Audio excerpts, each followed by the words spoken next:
ይህ ኢትዮጵያ ቴሌቪዥን ነው።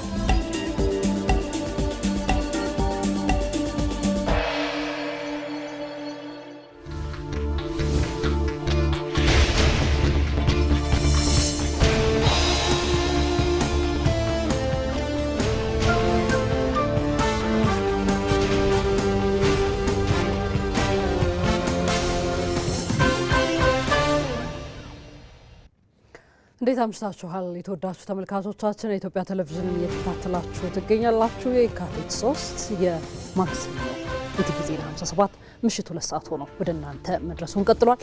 አብራችሁን ዝለቁ ግብዣችን ነው። አበይት ጉዳዮቻችንን እንገራችሁ።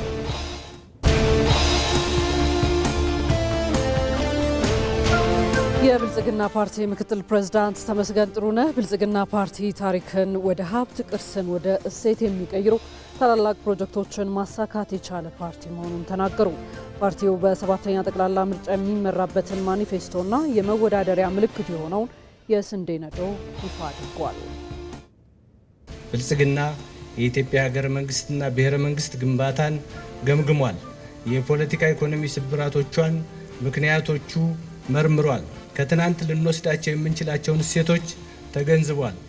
ልናስወግዳቸው የሚገቡንን አረሞችም አውቋል። ከነዚህ በመነሳትም አዋጭ የሆነውን የኢትዮጵያ ብልጽግና ጉዞ ተልሟል። የመወዳደሪያ ምልክታችን የሆነው የስንዴ ነዶ የመደመር፣ የምርታማነት፣ የተምሳሌትነት፣ የልዕልና፣ የሉዓላዊነት፣ የበረከትና የብልጽግና ምልክት ሆኖ በመላው ኢትዮጵያ እንደ ችቦ ከፍ እንደሚል እምነታችን የጸና ነው። አፍሪካ በኢትዮጵያ የፓን አፍሪካ ሞተርነት ወደ ላቀ የፖለቲካና ኢኮኖሚ ትስስር እየተሸጋገረች መሆኗ ተመላከተ።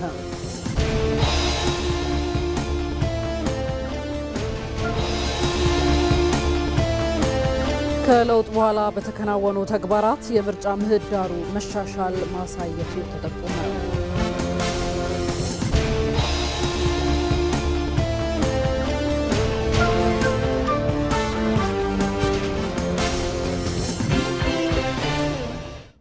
ኢቲቪ ዜና 57 የቀደም ሲል የተከታተላችሁትን አበይት ጉዳዮቻችንን ጨምሮ በርካታ ዘገባዎቻችንን እያደረስናችሁ ወደ እናንተ የምንቆይ ይሆናል።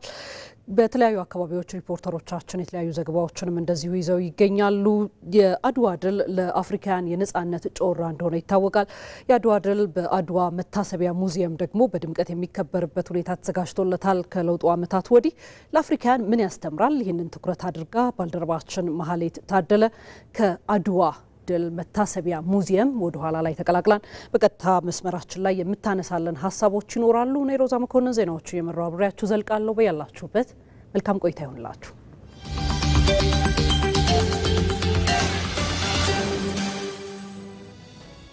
ኢትዮጵያ የአርበኞች ሀገር ናት። በአርበኞቿ ጽናት ታፍራና ተከብራ ኖራለች። ሆኖም በየዘመኑ የነበሩ ባንዳዎች ሀገሪቱን አክሱለዋል፣ ዋጋ አስከፍለዋል። የትናንት የጫካ ባንዳዎች ዛሬ በዲጂታሎቹ ተተክተዋል። ዲጂታል ባንዳዎች ኢትዮ መልህቅ ዛሬ ምሽት ከ3 ሰዓት ጀምሮ በኢትዮጵያ ቴሌቪዥን እና በኢቢሲ.ስትሪም ላይ ጠብቁን።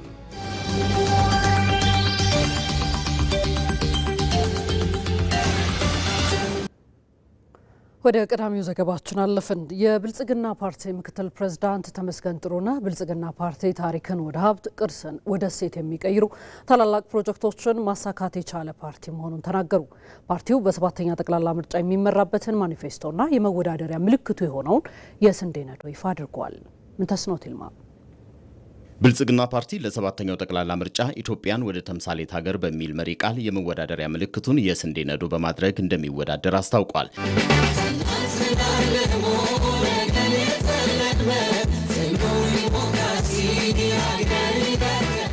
የብልጽግና ፓርቲ የምርጫ ቅስቀሳውን በይፋ ያስጀመረበትን መርሃ ግብር አካሂዷል። ፓርቲው ታሪክን ወደ ሀብት ቅርስን ወደ እሴት የሚቀይሩ ታላላቅ ፕሮጀክቶችን ባለፉት 5 ዓመታት በስኬት ማከናወን መቻሉን የብልጽግና ፓርቲ ምክትል ፕሬዝዳንት ተመስገን ጥሩነህ ተናግረዋል። ዛሬ ታሪክ በአስደናቂ ምዕራፍ ላይ አገናኝቶናል። በትናንትና በነገ መካከል በሚገኘው ምዕራፍ ላይ እንገኛለን። የኢትዮጵያ የከረሙ ዳዎችና ነባር ስብራቶች ወደ ኋላ ሊጎትቱን ይታገላሉ። የኢትዮጵያ እድሎችና ተስፋዎች ደግሞ ወደፊት ሊያስፈነጥሩን ይፈጥናሉ። እኛ ደግሞ በታሪክ አጋጣሚ በእነዚህ በሁለቱ መካከል ተገኝተናል። 7ኛው ሀገራዊ ምርጫ ማን ኢትዮጵያን ይምራ ከሚለውም በላይ ኢትዮጵያን ወዴት እንውሰዳት የሚለው የሚወሰንበት ምርጫ ነው ብንል ማጋነን አይሆንም። ብልጽግና ፓርቲ ኢትዮጵያን ከአፍሪካ ትልቋ ስንዴ አምራች ሀገር በማድረግ የምግብ ሉዓላዊነትን በማረጋገጥ ረገድ የሺህ ዘመናትን የድህነት ስብራት የሚጠግን ስራ ማከናወን መቻሉን ተናግረዋል። በሀገር በቀል ሪፎርም የተገኙ ስኬቶች፣ በምግብ ሉዓላዊነት የተገኘው ውጤት ኢትዮጵያ ጸጋን ወደ ሀብት የቀየረችበት ስልት፣ ኢንዱስትሪያዊት ኢትዮጵያ ለመፍጠር የተጀመረው ጉዞ፣ ኢትዮጵያን ለማስተሳሰር እየተሰሩ ያሉ ስራዎች፣ ጤናማና የተማረች ኢትዮጵያን ለመፍጠር የተጀመሩ ውጥኖች፣ ከተሜ ኢትዮጵያን ለመገንባት የሄድንበት አዲስ መንገድ፣ በዲጂታል ኢትዮጵያ ያመጣነው ለውጥ ኢትዮጵያውያን ቀና ማለት እንደሚችሉ የሚያሳዩ ናቸው። 7ኛው ጠቅላላ ምርጫ ዲሞክራሲን የምናጸናበት የኢትዮጵያን ሁለንተናዊ አሸናፊነት የምናረጋግጥበት ይሆናል ያሉት የብልጽግና ፓርቲ ምክትል ፕሬዚዳንትና የፓርቲው ዋና ጽሕፈት ቤት ኃላፊ አደም ፋራህ ናቸው። በሚቀጥሉት 5 ዓመታት ጠንካራ ሀገረ መንግስት ለመገንባትና ለዘመናት የቆዩ ችግሮችን ለመፍታት ብልጽግና ፓርቲ ይሰራል ብለዋል። የብልጽግና ፓርቲ ውልደትና በስኬት የታጀበው የለውጥ ጉዞ ዋነኛ ዓላማ በመደመር እሳቤ በመመራት በኢትዮጵያ ፖለቲካ ውስጥ ለዘመናት የዘለቁ መዋቅራዊ ስብራቶችን መጠገንና ሁለንተናዊ ብልጽግናን ማረጋገጥ ነው። ለዚህ ስኬትም በፍጹም ህዝባዊነት በጽናትና በቁርጠኝነት ቃልም በተግባር ሲያረጋግጥ ቆይቷል። ገለልተኛ ተቋማትን መገንባት፣ ችግሮችን መፍታት እንዲሁም እድሎችንና ተጠቃሚነትን ማስፋት የፓርቲው ቀጣይ የትኩረት አቅጣጫዎች መሆናቸውን አደም ፋራህ አመላክተዋል። በዚህም የመንግስት ተቋማት ከጊዜያዊ የፖለቲካ ፍላጎቶች ተጽዕኖ ነፃ ሆነው በህግ የበላይነትና በስነ ምግባር የታነጹ ገለልተኛና ብቃት ያላቸው እንዲሁም ዘመናዊና የዜጎችን አመኔታ ያተረፉ እንዲሆኑ ለማድረግ የጀመርናቸውን ጥረቶች አጠናክረን እንቀጥላለን። በ7ኛው ጠቅላላ ምርጫ ለአሸናፊነት ለመብቃት በሐሳብ፣ በስትራቴጂ፣ በአሰራርና በአደረጃጀት ዝግጅቱን አጠናቋል። የመወዳደሪያ ምልክታችን የሆነው የስንዴ ነዶ የመደመር፣ የምርታማነት፣ የተምሳሌትነት፣ የልዕልና፣ የሉዓላዊነት፣ የበረከትና የብልጽግና ምልክት ሆኖ በመላው ኢትዮጵያ እንደ ችቦ ከፍ እንደሚል እምነታችን የጸና ነው። ብልጽግና ፓርቲ በ7ኛው ጠቅላላ ምርጫ የሚወዳደርበትን የምርጫ ማኒፌስቶና የመወዳደሪያ ምልክቱ የሆነውን የስንዴ ነዶ የፓርቲው ከፍተኛ አመራሮች በተገኙበት ይፋ በማድረግ የምርጫ ቅስቀሳ ስራውን መጀመሩን አስታውቋል።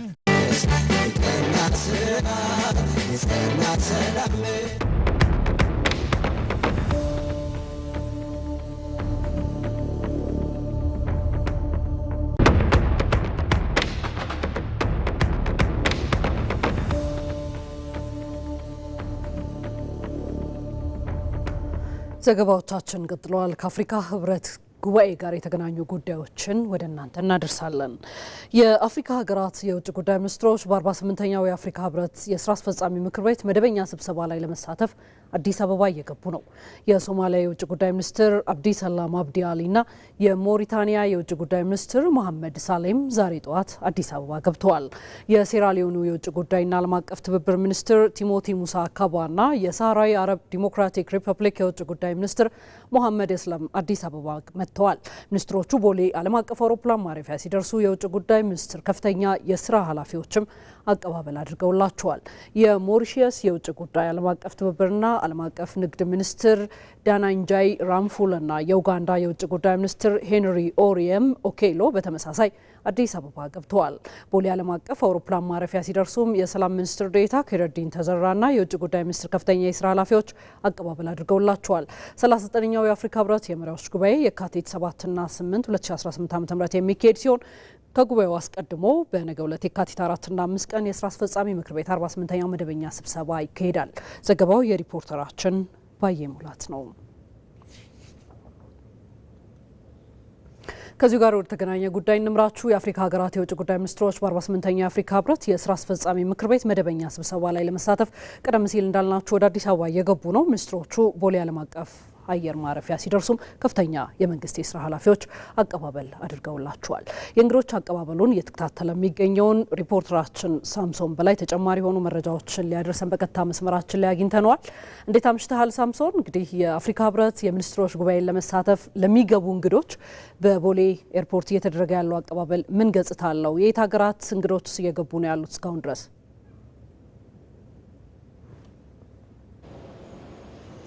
እጅግ አርጌ አመሰግናለሁ ሮዚ። እንግዲህ ቀደም ሲል አንቺም እንደገለሽው ኢትዮጵያ በዚህ ሳምንት ታላላቅ የሆኑ አህጉር አቀፍ ጉባኤዎችን የምታሰናዳበት ጊዜ ነው።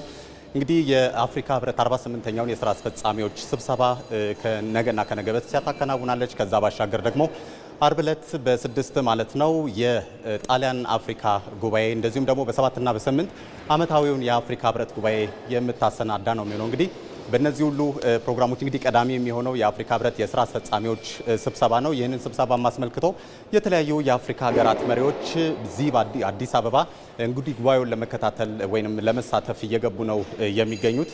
እንግዲህ ከገቡትም መካከል በርከት ያሉ የአፍሪካ ሀገራት መሪዎች አሉ። አሁን ከመሸ እንኳን የአልጄሪያና የኬንያ የውጭ ጉዳይ ሚኒስትሮች እዚህ አዲስ አበባ ቦሌ አየር ማረፊያ ተገኝቷል። በተገኙበትም ሰዓት የተለያዩ ከፍተኛ የመንግስት የስራ ኃላፊዎች አቀባበል አድርገውላቸዋል። እንግዲህ በአጠቃላይ ጉባኤው በሚካሄድበት ጊዜ ኢትዮጵያም ከዚሁ ጋር በተገናኘ እንግዲህ በርካታ ቅድመ ዝግጅቶችን ስታከናውን እንደነበረ ይታወቃል። ለተሰብሳቢዎች ምቹ ሁኔታን ምቹ ከባቢን ከመፍጠር አንጻር አካባቢን ከተማን ከማሳመር ከመቀየር አንጻር ሰፊ ስራዎች ሲከናወኑ ነበሩ። ከነዛ ጋርም በተገናኘ እንግዲህ ጉባኤውን የሚሳተፉ ተሳታፊዎች የአህጉሪቱ ሀገራት መሪዎች ማለት ነው ጥሩ ስሜት ላይ ሆነው በአመቸ ሁኔታ ጉባኤያቸውን ተከታትለው እንዲሄዱ ከፍተኛ ጥረት ሲደረግ ቆይቷል። ይህም ጥረት እንግዲህ ውጤት ያፈራ በሚመስል መልኩ በጣም በርካታ የከተማዋ አካባቢዎች ላይ ከፍተኛ የሆነ የከተማ ልማት ፕሮግራሞች ተከናውነው እጅግ በሚገርምና በሚያስደንቅ ሁኔታ የከተማዋ ገጽ የተቀየረበት አግባብ እንዳለ ነው የተገለጸው። ከዛም ባሻገር እንግዲህ ዋናው ሩት የሚባለው እንግዲህ ከቦሌ አየር ማረፊያ የቦሌ ሮድ የሚባለው ጎዳና ነው ወይንም ከቦሌ እስከ መስቀል አደባባይ ያለው የኮሪደር ልማትም እንደዚሁ ግራና ቀኙ እጅግ ዘመናዊ በሆኑ መብራቶች የደህንነት ካሜራ በተገጠመላቸው እንደዚሁም ደግሞ ሰፋፊና ግራና ቀኛቸው በሚያምር ሁኔታ የተሽከርካሪ እንደዚሁም ደግሞ የሳይክልና በቂ እግረኛ መንገድ ባለው ደረጃ ከፍ ተደርጎ መገንባቱ እንደዚሁም የጉባኤ ተሳታፊዎች ወይንም ጉባኤውን ለመሳተፍ ወደ አዲስ አበባ ለሚገቡ እንግዲህ መሪዎች ምቹ ሁኔታ መደላደልን የሚፈጥር እንደሆነ ይገለጻል። ከዛም ጎን ለጎን እንግዲህ ደረጃቸውን የጠበቁ የተለያዩ ሆቴሎችም እንደዚሁ ዝግጅቶቻቸውን አጠናቀው በጥሩ ሁኔታ እንግዶችን ለመቀበል ለማስተናገድ እንግዲህ የተለያዩ ስራዎችን እየሰሩ ይገኛሉ። ሆቴሎቻችንም እንደዚሁ ሰዎችንም እያስተናገዱ ነው የሚገኙት። ከዛ ባሻገር ደግሞ በተጠናከረ ሁኔታም እየተሰራ ተግባራዊ እየተደረገ የሚገኘው እንግዲህ የጸጥታው እንቅስቃሴም እንደዚሁ በከተማው ጉባኤውን የሚሳተፉ የአፍሪካ ሀገራት መሪዎች በጥሩ ሁኔታ ጉባኤያቸውን በሰላም አጠናቀው እንዲሄዱ እንግዲህ ያላሰለሰ ጥረት በማድረግ ረገድ ከፍተኛ እንቅስቃሴ እያደረጉ ነው የሚገኙት።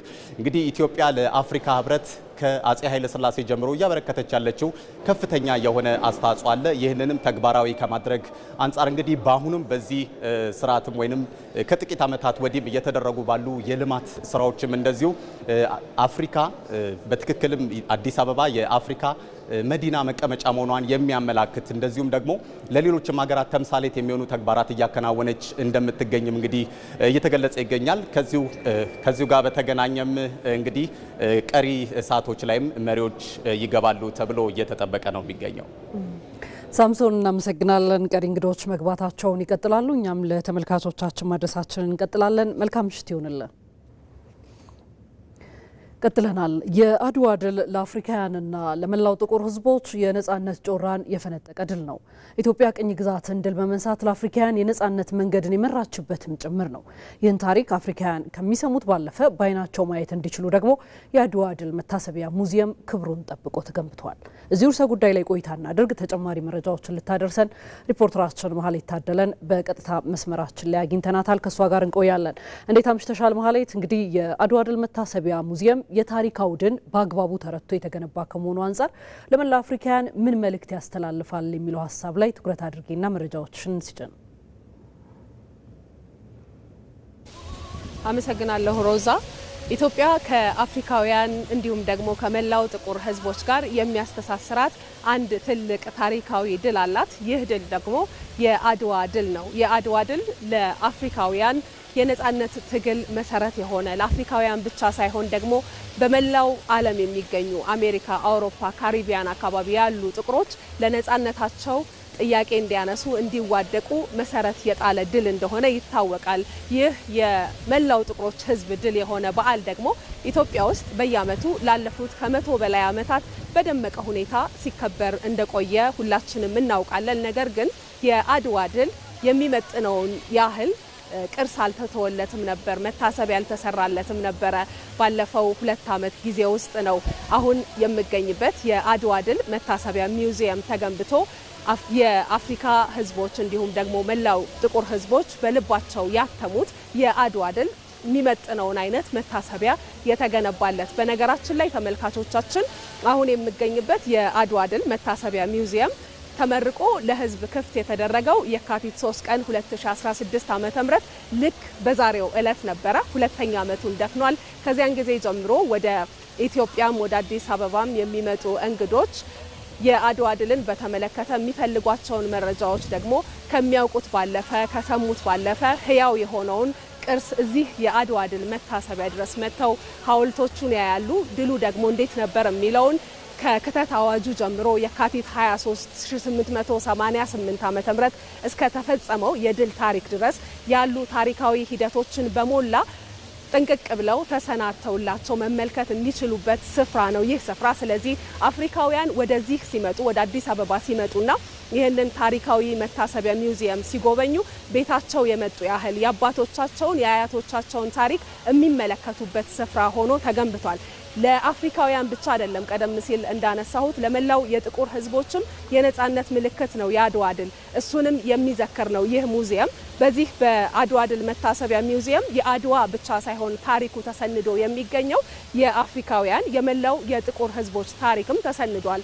እንደሚታወቀው ከ1900 አንስቶ የጀመረው የፓን አፍሪካኒዝም እንቅስቃሴ መሰረቱ አድዋ ነው። ይህን እንቅስቃሴ ደግሞ በዚህ ታሪካዊ ሚውዚየም ውስጥ መመልከት እንችላለን። አፍሪካውያን አባቶች የሚባሉት የጋናው መሪ የነኳሚ ንክሩማን ጨምሮ እንዲሁ ደግሞ በዓለም አቀፍ ደረጃ ሲመሩ የነበሩት አባቶች እነ ማርከስ ጋርቬይ፣ ዊሊያም ደቧን የመሳሰሉ የፓን አፍሪካኒዝም ንቅናቄ አቀንቃኞች የጀመሩት ስራ ምን ነበረ፣ የት ደረሰ የሚለውን ከ1900 ከመጀመሪያው የለንደኑ ጉባኤ አንስቶ የአፍሪካ አንድነት ድርጅት እስኪመሰረት የነበረውን ሂደት ቁልጭ አድርጎ የሚያሳይ ስፍራ በዚህ በሚውዚየም ውስጥ ሰፊ ቦታ ተሰጥቶት ታሪኩ በስዕል፣ በፎቶ፣ በጽሁፍ ይገኛል። ስለዚህ መላው ጥቁር ህዝቦች ቢመጡ ታሪካቸውን የሚያውቁበት ስፍራ ላይ ነው አሁን የምንገኘው።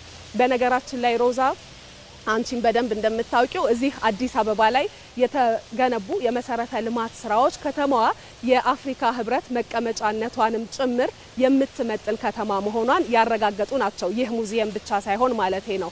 ለዚህ ደግሞ አንድ ማሳያ ብጠቅስ ባለፉት ዓመታት ወደ ኋላ ትንሽ ቆየት ብለን መለስ ብለን ብንመለከት አዲስ አበባ ለአፍሪካ ህብረት መቀመጫነት አትመጥንም ብለው በህብረቱ ጉባኤዎች ወቅት የሚከራከሩ የሀገራት መሪዎች ጭምር ነበሩ።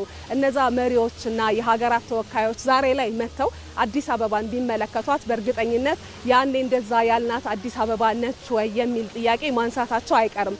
ምክንያቱም አዲስ አበባን ዛሬ ላይ እነሱ ሲመለከቷት ታሪኳንም እንዲሁ ደግሞ የአፍሪካ ህብረት መቀመጫነቷንም እንዲሁ የምትመጥን ከተማ መሆኗን ማረጋገጥ ባይናቸው አይተው የሚችሉበት ስለሆነ አሁን የሚካሄደው 39ኛው የአፍሪካ ህብረት የመሪዎች ጉባኤ በመጪው ቅዳሜና እሁድ ነገና ከነገ ወዲያ ደግሞ 48ኛው የስራ አስፈጻሚዎች ጉባኤ እንዲሁ ሲካሄድ አፍሪካውያን እዚህ አዲስ አበባ ሲመጡ ታሪካቸውን በአድዋ መታሰቢያ ሚውዚየም በከተማቸው ደግሞ የአፍሪካን የወደፊት ብልጽግና በደንብ አይተው ተመልክተው መሄድ ይችላሉ ብዬ አስባለሁ። አመሰግናለሁ። መልካም ማህሌት ጋር ገና አመሰግናለን ለመረጃዎችሽ። መልካም ምሽት ይሁንልሽ። የተወደዳችሁ ቲቪ ዜና 57 ላይ ትገኛላችሁ። ቀጥለናል። ትናንት በድንበር የታጠረችውና በመሰረተ ልማት እጥረት ተራርቃ የነበረችው አፍሪካ ዛሬ በኢትዮጵያ የፓን አፍሪካ ሞተርነት ወደ ላቀ የፖለቲካና ኢኮኖሚ ትስስር እየተሸጋገረች ነው። የተሞክሮ ኢትዮጵያ ለአህጉራዊ አንድነት ያላትን የማይናወጥ ቁርጠኝነት የሚያሳይ ተጨባጭ ማስረጃ ተደርጎም ይወሰዳል። ፋሲካ ያለው አንድ አህጉር፣ አንድ ህብረት፣ አንድ ድምጽ። ይህ የአፍሪካ ህብረት መሪዎች ትልቅ ህልም ነበር። ትላንት በድንበር የታጠረችና በመሰረተ ልማት እጥረት የተራራቀችው አፍሪካ ዛሬ በአዲስ መንፈስ ወደ ትስስር እየተጓዘች ትገኛለች። በተለይም የፓን አፍሪካዊነት መነሻ የሆነችው ኢትዮጵያ አህጉሪቱን በአየር በየብስና በኤሌክትሪክ ኃይል በማስተሳሰር ረገድም የጀርባ አጥንት ሆና ዘመናትን ዘልቃለች። ትናንትና ዛሬ የአህጉሪቱ ትስስር ለውጥ ውስጥ ምን እንመለከታለን? ባለፉት 10 ዓመታት አፍሪካ የንግድ ልውውጥ የምታደርገው ከራሷ ይልቅ ከባህር ማዶ ሀገራት ጋር ነበር። ቅርብ ለቅርብ የሚተያዩ ጎረቤት ሀገራትም ለመገናኘት በአውሮፓ በኩል መብረር የግድ ይላቸው የነበረበት ወቅት ሩቅ አይደለም። ትናንት የተበታተነ ገበያ፣ ከፍተኛ የንግድ ታሪፍና ያልተቆራኙ የመሰረተ ልማት አውታሮች ዛሬ በአፍሪካ ነፃ የንግድ ቀጠና አማካኝነት በዓለም ትልቁን ነፃ ገበያ ለመፍጠር ተችሏል። ድንበሮች እየተዘነጉ የዲጂታልና የፊስካል ትስስር ይበልጥ ቅርብ እየሆነ አዲስ ምዕራፍ እየተከፈተ ነው። በዚህ ሁሉ ውስጥ ኢትዮጵያ ለአፍሪካ ህብረት መርሆች ስኬት ዝም ብላ ድምጽ የምትሰጥ ሀገር ብቻ ሳትሆን በተግባር የምታስተሳስር ገመድ፣ በተግባር የምትገለጥ ሞተር ሆና ቀጥላለች። የአፍሪካ ሰማይ ኩራት የሆነው የኢትዮጵያ አየር መንገድ አህጉሪቱን ከቀረው ዓለም ጋር በማገናኘት ቁልፍ ሚና እየተጫወተ ይገኛል። ዛሬ ከአዲስ አበባ ተነስተው ከ60 በላይ የአፍሪካ ሀገራትን ማገናኘት መቻሉ ኢትዮጵያን የአህጉሪቱ የትራንስፖርት ማዕከል አድርጓታል። ኢትዮጵያ አፍሪካን በኢነርጂ በማስተሳሰሩም ቢሆን እንደ ታላቁ ህዳሴ ግድብ ያሉ አቅሞቿን ተጠቅማ አፍሪካን በኤሌክትሪክ ኃይል እያገናኘችም ትገኛለች።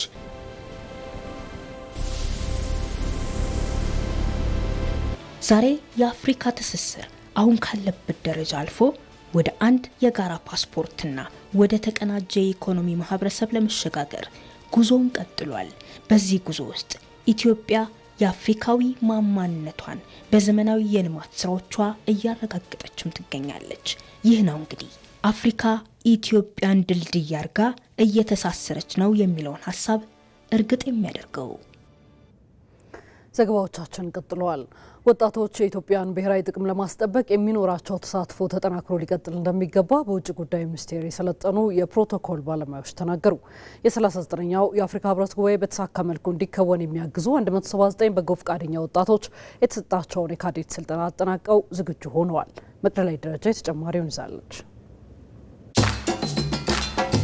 እንኳን ወደ ሁለተኛ ቤታችሁ በሰላም Bienvenue dans votre deuxième pays, l'Éthiopie. Merhaba bikum ila baladikum athaniya, Ethiopia. Hola, bienvenido a su segundo país, Ethiopia. Hola y bienvenido. ብዙ ቋንቋ አንድ አፍሪካ። በአፍሪካ ህብረት ጉባኤ አፍሪካ በብዙ ቋንቋዎች ትናገራለች። 39ኛው የአፍሪካ ህብረት የመሪዎች ጉባኤ ለማስተናገድ ሽቅርቅሯ አዲስ አበባ ተሰናድታለች። እነዚህ ወጣቶች የአፍሪካ ህብረት ጉባኤ የተሳካ እንዲሆን በውጭ ጉዳይ ሚኒስቴር የሰለጠኑ የፕሮቶኮል ባለሙያዎች ናቸው። ከቅድመ ዝግጅት ስራ አንዱ የሆነው የፕሮቶኮል ስራ ሂደቱ ምን ይመስላል? ከወጣቶቹ ጋር ቆይታ አድርጌያለሁ። በአምላክ ደምስና ቦንሳ ሁሴን ይባላሉ። በውጭ ጉዳይ ሚኒስቴር ለአፍሪካ ህብረት ጉባኤ በፕሮቶኮል ባለሙያነት ሰልጥነዋል። ስልጠናውም ከኢትዮጵያ እስከ ዓለም ድረስ ያለውን የዲፕሎማሲ አካሄድ አሳውቆናል ይላሉ። ብዙ አይነት ስልጠናዎችን ነበር የወሰድነው።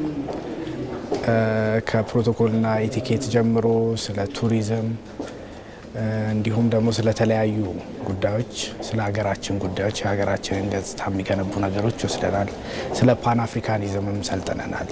አፍሪካ እንዴት እንደመጣች ወዴት እየሄደች እንደሆነ ወስደናል። ስልጠናችን በአእምሮ ላይም በአካል ብቃት ላይም በአስተሳሰብ ላይም እና ደግሞ በተለይ በፕሮቶኮል ስራ ከዲፕሎማትነት ጋር በተገናኘ ነበረ የወሰድነው ስልጠና። ከሰላምታ አሰጣጥ ጀምሮ ትላልቅ ባይላተራሎች እንዴት እንደሚካሄዱ ሁሉንም ነገር ነው ያየንበት።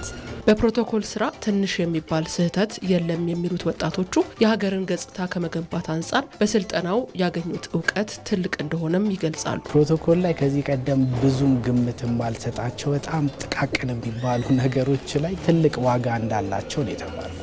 ለምሳሌ ስክሪፕቶ ስናስቀምጥ የምናስቀምጥበት መንገድ፣ ኢቭን ስክሪፕቶ ብቻ አይደለም ውሃ ራሱ ስናስቀምጥ የምናስቀምጥበት መንገድ ትልቅ ዋጋ አላት። የምትሰጠው መልእክት ብዙ ነች። ያቺ ነገር ተሳሳተች ማለት እንደ ሀገር ገጽታችን ላይም ነው ተጽዕኖ የምታመጣው። የፕሮቶኮል ስራ በጣም ጥንቃቄን የሚፈልግ ፍጥነትን የሚፈልግ ስራ ነው። ወክለን የምንሄደው ሀገራችንን ነው፣ የሀገራችንን ኢሜጅ ነው። ለዛ ቅልጥፍናችን ያስፈልጋል። ጥንቃቄ እያንዳንዱ ስራ ላይ ማድረግም ያስፈልጋል። ወጣት በአምላክና ቦንሳ አሁን ላይ በኢትዮጵያ ወጣቶችን የሚያሳትፉ አካሄዶች መኖራቸው እንደሚያስደስታቸው ገልጸዋል። አክለውም ሀገርን ማገልገል ትልቅ ክብር በመሆኑ ወጣቱም ሊሳተፍ ይገባል ሲሉም ተናግረዋል። ሀገርን ማገልገል ሀገርን መውደድ ነው። ለሀገሬ ምን አረኩ ከሚል ከውስጥ የሚመነጭ ፍላጎት የሚመጣ ነገር ነው። ከውስጥ የሚመነጭ ፍላጎት የሚመጣ ነው። እንደዚህ አይነት ነገሮችም እድሎች በራቸውን ክፍት አድርገው መጥተውልን ስለማያውቁ አናያቸውም። እንደገና ደግሞ እንደዚህ አይነት ነገር ላይ መሳተፍ ከፖለቲካ ጋር ሰው ያገናኘዋል። ግን ይሄ ከፖለቲካ ጋር የሚገናኝ ነገር አይደለም። ሀገርን ማገልገል አሁን ላይ ያለው ነገር ሁሌም ወጣቶችን የሚያሳትፍ ነው። ወጣቶች ወደፊት እንዲመጡ ሀገራቸውን እንዲወክሉ በጣም እየተሰራ ነው ያለው። በጣም ነው የምናመሰግነው። በጣም አፕሪሺየት እናደርገዋለን። ምክንያቱም ከዚህ በፊት ወጣቶች ያን ያክል ቦታ ተሰጥቷቸው ሀገራቸውን እስከ መወከል ደረጃ ድረስ በያንግ ኤጅ ላይ አንቀርብም ነበረ። ይሄ ግን በጣም አስደሳች መቀጠል ያለበትና ትልቅ ኩነት ነው። የፕሮቶኮል ስራ አንዱ ዲፕሎማሲን ማጠናከር የሚቻልበት እድልን የሚፈጥር ነው። በዚህ ሂደት ውስጥም የኢትዮጵያን ብሔራዊ ጥቅም ማስጠበቅ ያስችላል።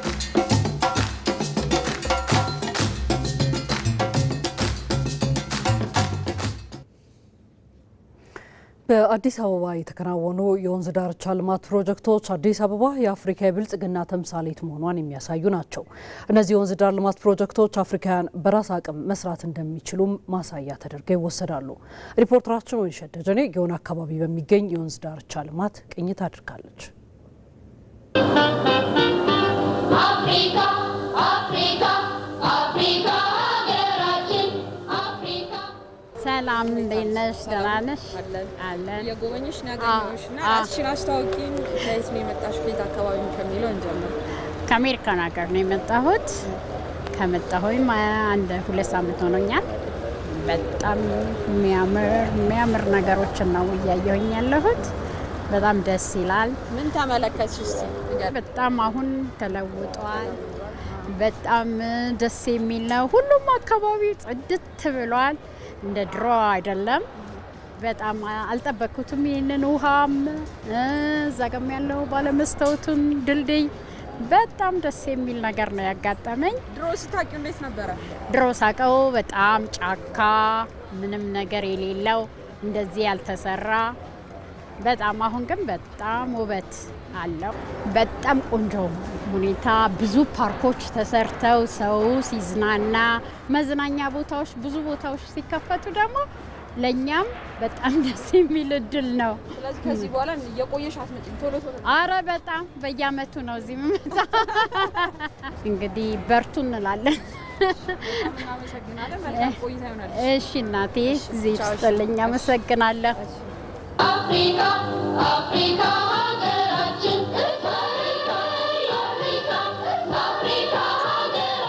በየአመቱ በዚህ ወቅት የአዲስ አበባ ጎዳናዎች በሳይረን ድምጽና በደመቁ ባንዲራዎች ይሞላሉ። የአህጉሪቱ መሪዎች ለአፍሪካ ወሳኝ የቤት ስራዎችን ለመወያየት ወደ መዲናው ይተማሉ። ይሁን እንጂ ዘንድሮ እንግዶቿን እየተቀበለች ያለችውን አዲስ አበባ እንደ ስሟ በሚመጥናት መልኩ እንዲሁም ደግሞ ለአፍሪካ የብልጽግና ተምሳሌት እንድትሆን አዲስ ገጽታን ተላብሳለች። የአፍሪካ መሪዎች በህብረቱ አዳራሽ ስለ አጀንዳ 63ና ስለ አህጉራዊ ትስስር ሲመክሩ ከአዳራሽ ውጭ ያለው የአዲስ አበባ ገጽታ የእነዚህ ውሳኔዎች ህያው ምስክር ሆኗል። ቀደም ሲል የቆሻሻ መጣያና የብክለት ምንጭ የነበሩት 76ቱ የአዲስ አበባ ወንዞች ዛሬ ለመሪዎቹና ለልዑካኖቻቸው ማረፊያና መዝናኛ ወደሆኑ ውብ ፓርኮች ተቀይሯል። አፍሪካ አፍሪካ ሀገራችን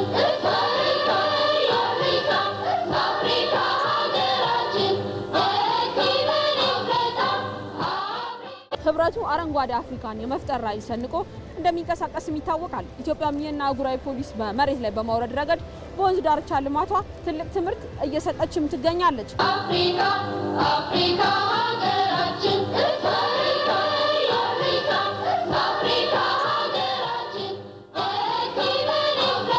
My name is Adna Kidandi. I came from Kenya. አድና ኪዳንዲ ይባላለሁ። የመጣሁት ከኬንያ ነው። አዲስ አበባ ስገባ የመጀመሪያ የገረመኝ የጎዳናዎቿ ጽዳትና በየቦታው የተቀመጡት የቆሻሻ መጣያዎች ናቸው። ከጀርባ የምታዩት ቦታ ቀደም ሲል ወንዝ እንደነበር ሰምቻለሁ። ዛሬ ግን ወደ ውብ የውሃ ምንጭ ተቀይሯል። ይህ ለሌሎች የአፍሪካ ከተሞች ትልቅ ትምህርት ነው። እንደ ሀገር አንድ ላይ ከቆምንና እንዲህ አይነት ንጹህ አካባቢዎችን ከፈጠርን የዓለም ሙቀት መጨመርን መከላከል ብቻ ሳይሆን በመሰረተ ልማትና በትራንስፖርትም ትልቅ ለውጥ ማምጣት እንችላለን። ይህ የወንዝ ዳርቻ ልማት ኢትዮጵያ ለአፍሪካ ህብረት እድገት ያላትን ዝግጁነት የሚያሳይ ደማቅ ምሳሌ ይመስለኛል። በአንድነት ከተጓዝን የማንወጣው ተራራ አይኖርም።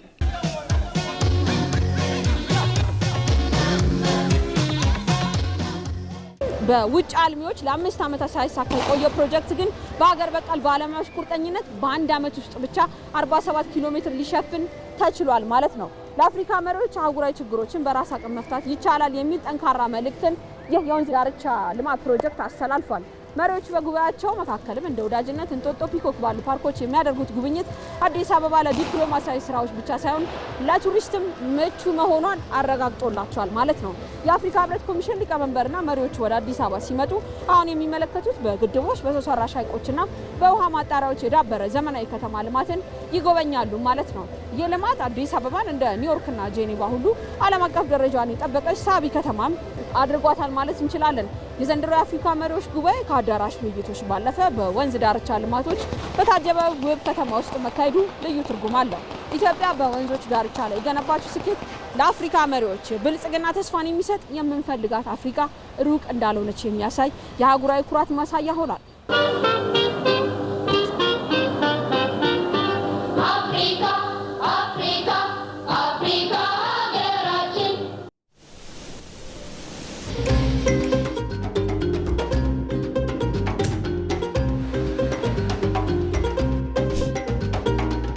ኢትዮጵያ የአህጉሪቱ የኃይል ማማና የዲጂታል ፈጠራ ማዕከል ሆናለች።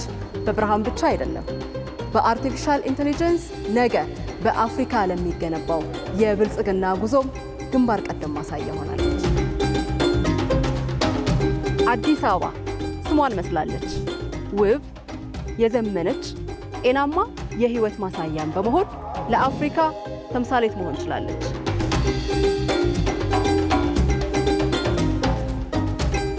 አዲስ አበባ የአፍሪካውያን መሰብሰቢያ ብቻ አይደለችም።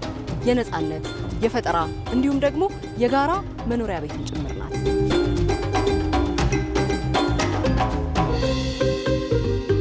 ወደ ቀዳሚዋ የለውጥ ምድር እንኳን ደህና መጣችሁ።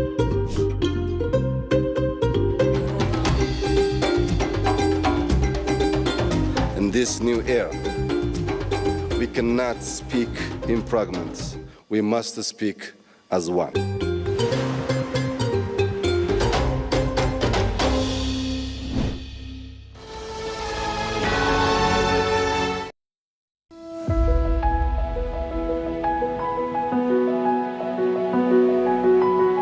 አመሰግናለሁ ልጄ።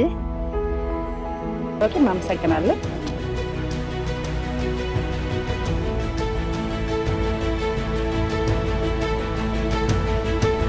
አመሰግናለሁ። ብቃት ባላችሁ ታታሪ ሰራተኞቻችን ስናገለግሎት በታላቅ አክብሮት ነው። ኢትዮጵያ ንግድ ባንክ ስለመረጡ እናመሰግናለን። የእርሱ እርካታ የባንካችን ስኬት ነው። የምንጊዜም ተቀዳሚ ምርጫው ስላደረጉን ምስጋናችን የላቀ ነው። እናመሰግናለን። እኛም ይህንን ሳምንት ለእርሶ ለደንበኞቻችን ሰየም ነው። መልካም የደንበኞች አገልግሎት ሳምንት። የኢትዮጵያ ንግድ ባንክ ሁሌም የሚተማመኑበት ባንክ። የኢትዮጵያ ብሮድካስቲንግ ኮርፖሬሽን ሰባተኛውን ጠቅላላ ምርጫ አሳታፊና በእውቀት ላይ የተመሰረተ ለማድረግ ሀገራዊ ኃላፊነቱን ለመወጣት አስፈላጊውን ዝግጅት አድርጓል። የመራጮችን ግንዛቤ የሚያሳድጉ የምርጫ አስተምህሮ ይዘቶች፣ በምርጫው የሚሳተፉ የፖለቲካ ፓርቲዎች ፕሮግራማቸውን ለሕዝብ የሚያስተዋውቁባቸው የአንድ ለአንድ ውይይቶች እንዲሁም በፖለቲካ ፓርቲዎች መካከል የሚደረጉ የአማራጭ ሐሳብ ማቅረቢያ ክርክሮችን፣ ዜናዎችን፣ ፕሮግራሞችና ዶክመንተሪዎችን በቴሌቪዥን በሬዲዮና በኢቢሲ ዶት ስትሪም አማራጮች ያደርሳል። በቅርቡ ይጠብቆን። የኢትዮጵያ ብሮድካስቲንግ ኮርፖሬሽን ኢቲቪ ዜና 57 ላይ ናችሁ። ከሰባተኛው ሀገራዊ ምርጫ ጋር የተገናኙ ጉዳዮችን እንምራችሁ። ኢትዮጵያ በ2013 ዓ.ም ያከናወነችው ስድስተኛ ሀገራዊ ምርጫ በተለያዩ ችግሮች ውስጥ አልፋ ያሳካችው ነው። የኮቪድ ወረርሽኝንና የሰሜኑን ጦርነት ተሻግራ ያካሄደችው ምርጫ ለሀገረ መንግስት ግንባታው መጠናከር ጉልህ ሚና ተጫውቷል። ስድስተኛው ሀገራዊ ምርጫ ወራት ለቀሩት ሰባተኛው ጠቅላላ ምርጫ ምን አስተምሮን አለፈ? መሀሌት ታደለ። ኢትዮጵያ አይሆንላትም አታልፈውም የተባለችባቸውን ፈታኝ መንገዶች ሁሉ በጽናት ተሻግራ ማሳየት የቀደመ ልምዷ ነው። ከጥንተ ታሪኳ እስከ ዛሬ የመቻል ተምሳሌት ያለመሸነፍ ምልክት የሆነችባቸው የታሪክ አጋጣሚዎችም እልፍ ናቸው። 2013 ዓ.ም ሰኔ ወር ላይ የተደረገው ጠቅላላ ሀገራዊ ምርጫም ከነዚህ አጋጣሚዎች አንደኛው ነው። ኢትዮጵያ በተለያዩ ችግሮች ውስጥ ሆና ያከናወነችው ስድስተኛው ሀገራዊ ምርጫ የማይሳካ የመሰላቸው የውስጥና የውጭ ጠላቶች በውድቀቷ ሊሳለቁ ጓጉተው ጠብቀዋል። ስድስተኛው ሀገራዊ ምርጫ አነጋጋሪነቱ የጀመረው መካሄድ ከነበረበት 2012 ዓ.ም በኮቪድ ወረርሽኝ ምክንያት እንዲራዘም በተደረገበት ጊዜ ነው። መንግስት የህዝብን ጤና አደጋ ላይ ላለመጣል ምርጫው እንዲራዘም ሲወስን አጋጣሚውን የራሳቸውን ፍላጎት ለማሳካት መጠቀሚያ ማድረግ የፈለጉ ኃይሎች ሀሳቡን ተቃወሙት። ህወሓት ደግሞ የፌዴራል መንግስቱን ስልጣንና ኃላፊነት በሚገዳደር መልኩ በትግራይ ክልል ህገወጥ ምርጫ አካሄደ። በዚሁ ህገወጥ ምርጫ ራሱ ተወዳድሮ ራሱ አሸናፊ የሆነበትን ውጤትም አወጀ። ይህ የህወሓት የማናለብኝነት ስራ በኢትዮጵያ የጸጥታ ሁኔታው ስጋት ውስጥ እንዲወድቅ ምክንያት ሆነ። በዚህ ሁኔታ ውስጥ መንግስት የተራዘመው የ2012 ምርጫ በ2013 እንዲካሄድ ቁርጠኛ አቋም ይዞ እየሰራ ባለበት ጊዜ የተቀሰቀሰው የሰሜኑ ጦርነት፣ ሌሎች የማንነትና የድንበር ግጭቶች፣ በተለያዩ የኢትዮጵያ አካባቢዎች የነበረው የታጣቂዎች እንቅስቃሴ የምርጫውን ስኬታማነት ጥያቄ ውስጥ ከተውት ነበር። ምርጫው በበርካታ ውዝግቦችና ተግዳሮቶች ውስጥ ቢያልፍም በኢትዮጵያ የምርጫ ታሪክ ውስጥ ግን ትልቅ ስኬት የተመዘገበበት ነው። ለዚህ ደግሞ መንግስት አስቀድሞ ለምርጫው ፍትሐዊነት የነበረው ቁርጠኛ አቋም ዋነኛ ምክንያት ነው። ይህን ለማድረግ ከወሰዳቸው እርምጃዎች መካከል ደግሞ የመጀመሪያው የምርጫ ቦርድን ገለልተኝነትና ተአማኒነት ማረጋገጥ ነበር። የቀድሞ የተፎካካሪ ፓርቲ መሪ ብርቱካን ሚደቅሳ ቦርዱን እንዲመሩ በህዝብ ተወካዮች ምክር ቤት መሰየማቸውና ቦርዱ ገለልተኛነቱን የሚያረጋግጥባቸውን የተለያዩ የህግና የአሰራር ማሻሻያዎች እንዲተገብር ድጋፍ ማድረጉ ለዚህ እንደ ማሳያነት ይጠቀሳሉ። በዚህም የምርጫ ሂደቱ ከመራጮች ምዝገባ እስከ ውጤት አሰባሰብ ድረስ ለህዝብና ለፖለቲካ ፓርቲዎች የበለጠ ግልጽ መሆን ችሏል። ምርጫው መካሄድ ከነበረበት 2012 ዓ.ም እንዲራዘም ሲደረግ እንኳን ምሁራንና የፖለቲካ ፓርቲዎች ጭምር በጉዳዩ ላይ ያላቸውን ምልከታ በዴሞክራሲያዊ መንገድ እንዲገልጹ እድል ተሰጥቷቸው እንደነበር ይታወሳል። በምርጫ ውጤቱ ገዢው ፓርቲ ብልጽግና አብዛኛውን የህዝብ ተወካዮች ምክር ቤት መቀመጫዎች ሲያሸንፍ፣ የተወሰኑ ፓርቲዎችና የግል ተወዳዳሪዎች ምክር ቤት የሚገቡበትን ውጤት አስመዝግበዋል። መስከረም 24 2014 ዓ.ም አዲሱ የፌዴራል መንግስት ሲመሰረት ደግሞ ጠቅላይ ሚኒስትር አብይ አህመድ የተፎካካሪ ፓርቲ መሪዎችን የመንግስት ከፍተኛ የስራ ኃላፊነቶች ላይ በመመደብ የሀገረ መንግስት ግንባታ ከፓርቲም በላይ መሆኑን አስመስክረዋል። ይህ ሁሉ ስኬት የተገኘው ታዲያ ኢትዮጵያ አታሳካውም ትወድቅበታለች ከተባለችው ከስድስተኛው ሀገራዊ ምርጫ በኋላ ነው። ኢትዮጵያ ዘንድሮ የምታካሂደው ሰባተኛው ጠቅላላ ምርጫም አይሳካም የሚሉ የጠላት ድምጾች በርክተውበታል። ምርጫው በተለያዩ ሰበቦች እንዲራዘምና የሽግግር መንግስት እንዲመሰረት የሚፈልጉም አሉ። የዘንድሮ ምርጫ ሰላማዊ፣ ፍትሃዊ፣ አካታች ባለፈው ካየነው ምርጫ በሁሉም መስፈርት የተሻለ እንዲሆን አበክረን ነው ይሰራ ያለነው። አሁን ሚኒስትሮች ከሞላ ጎደል ሁሉም ሪጅን ላይ ነው ያሉት ቅድም የተባለውን ችግር ለመፈተሽ። አሁን እኔ የተሻለ ምርጫ ይኖራል እያልኩ ነው። አንዳንዶች ሰግታችኋል። ለኢትዮጵያ ሕዝብ መልሴ በውጤት እንየው። የኔ እምነት ይሄ ፓርላማ አሁን ካሉ 5 እና 10 ሰዎች በ5 እና 10 እጥፍ ያደገ ድምጾች ይሰማሉ ብዬ አምናለሁ እፈልጋለሁ። ምርጫው በታሰበለት የጊዜ ሰሌዳ እንዲካሄድ መንግስት በቁርጠኝነት እየሰራ ነው። የኢትዮጵያ ምርጫ ቦርድም የምርጫ ሂደቱን ስኬታማ ለማድረግ ባወጣው የጊዜ ሰሌዳ መሰረት ስራዎቹን እያከናወነ ይገኛል። ኢትዮጵያ የገጠሟትን ፈተናዎች ሁሉ ተሻግራ ለ7ኛው ጠቅላላ ምርጫ መቃረቧ የነገዋን ብሩህ ኢትዮጵያ በጋራ ለመገንባት የምናደርገው ጉዞ ማሳያ ነው። እዚህ ርዕሰ ጉዳይ ላይ እንቆያለን። ከለውጡ በኋላ በተከናወኑ ተግባራት የምርጫ ምህዳሩ መሻሻል ማሳየቱን የፖለቲካ ተንታኙ ዋሲሁን ታዬ ገለጹ። 7ኛው ጠቅላላ ምርጫ የበለጠ ውጤታማ እንዲሆን ከህዝብም ሆነ ከመንግስት ሰፊ ስራ እንደሚጠበቅም ተጠቅሷል። ሳምሶን በላይ በኢትዮጵያ እየተደረጉ የነበሩ ጠቅላላ ምርጫዎች ዜጎች የፖለቲካ ስርዓትን እንዲለማመዱ ጉልህ ሚና እንደነበረው የፖለቲካ ተንታኙ ውብሸት ታዬ ገልጸዋል። ይሁንና ከዚህ ቀደም የነበሩት የምርጫ ሂደቶች በርካታ ችግሮች የነበሩባቸው መሆኑንም የፖለቲካ ተንታኙ አስታውቀዋል። ከለውጡ በኋላ በተከናወኑ የምርጫ የህግ ማሻሻያዎችና ሌሎች ጉዳዮች ከዚህ ቀደም ከነበሩት ጊዜያት የተሻለ ሁኔታ እንዳለም የፖለቲካ ተንታኙ ውብሸት ታዬ ጠቅሰዋል። ዋናው ነገር በህግ ነው ስለ ህግ ነው መናገር መቻል ያለብን። በህግ ማዕቀፍ ውስጥ ተሆኖ ነው ይሄ ነገር የሚሆነውና አንደኛ ከዚህ ቀደም ሲል የነበረው የምርጫ ህጉ ነበር እስከማስታውሰው ድረስ 2011 ላይ የተሻሻለው ማለት ነው። ጥሩ በሚባል ሁኔታ እስከምረዳው መልካም በሚባል ሁኔታ እንደተወሰደ ተሳትፎ ነበረን። እንትኑን የምገምገም እኛ እንኳን ሚዲያ አካባቢ ያለው ነገር ነው። ግን ምርጫው ላይም የምርጫ ህጉ ሲወጣ ጥሩ ነው። አንዱ ያ ነው። ሌላው ዓለም አቀፋዊ ሁኔታውን በጣም ጥሩ ነው። ተደራሽነቱን በጣም ጥሩ ነው። ዛሬ እዚህ ቁጭ ብለህ የትም ቦታ መድረስ ይቻላል። ሀሳብን በተለያዩ ማህበራዊ የሚዲያ ፕላትፎርሞች ሀሳብን መሸጥ የሚቻልበት ጊዜ ነው እና ይሄንን እድል አለመጠቀም በጣም ከባድ ነው። ከታወቀበት 3 መስመር ጽፈህ ብዙ ለውጥ ማምጣት የሚቻልበት ፖዚቲቭሊ ማለት ነው። ዝም ብሎ ለማጥፋትና ሌላ ነገር አይደለም እና ይሄ በጣም ትልቅ እድል ነው። ይሄንን የዘመን በረከት አለመጠቀም በጣም አስቸጋሪ ነገር ነው ብዬ ነው የማስበው። ምርጫ ሲደርስ የፖለቲካ ፓርቲዎች የሚያደርጉት እንቅስቃሴ ህብረተሰቡ ፓርቲዎቹ ያላቸውን አቋምና አቅም ለማወቅ እንቅፋት በመሆኑ ቀደም ብሎ ስራቸውን ማከናወን ላይ በትኩረት ሊሰሩ እንደሚገባም የፖለቲካ ተንታኙ ገልጿል። ሰርገኛ መጣ በርበሬ ቀንጥሶ አይነት ነገር ደግሞ እመለከታለሁ። መጨረሻው አካባቢ ላይ መጨረሻዎቹ 6 ወር 1 ዓመት አካባቢ ላይ እንደውም አንዳንድ የፖለቲካ ፓርቲዎች በኪሳቸው ሰርቲፊኬታቸውን ይዘው የሚዞሩ የሚሏቸው አይነት እንደው ላሟ ልትወልድ ደረሰች የሚባልበት ሁኔታ አለ።